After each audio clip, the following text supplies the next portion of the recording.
Good morning, everyone. Today, I, Dr. Neha Ronald William, will going to teach you about preventive medicine. Specialists in preventive medicine work with large community as well as individual patients to improve well-being and to recognize the risk of sickness, injury, disability, and death. All facets of well-being, such as preventive healthcare, primary prevention, secondary prevention, tertiary prevention, are covered through preventive medicine. Types of disease prevention.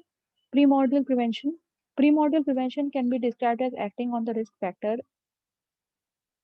existing at or developing at beginning of time. It consists of steps and acts that prevent risk factors from arising in the form of environmental, economic, social, and behavioral condition, and living culture, habits, etc. For example, many adult health issues such as obesity, hypertension. Primary prevention. Primary prevention can be described as the action that was expected before the onset of the disease, reducing the risk of the disease ever occurring.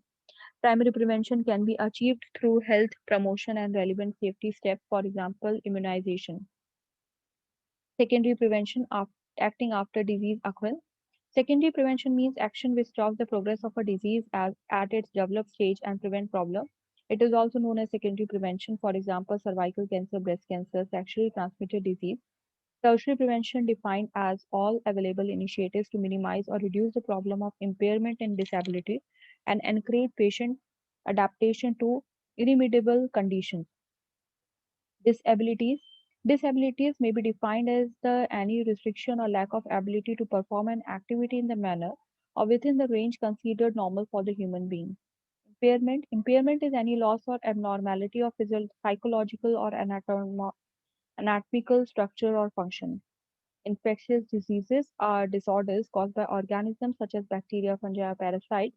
Many organisms live in and on our bodies. They are normally harmless or even helpful, but under certain conditions, some organisms cause disease. Some infectious disease can be passed from person to person, some transmitted by insect or other animal, and you may get others by consuming contaminated food or water or being exposed to organism in environment. Thank you.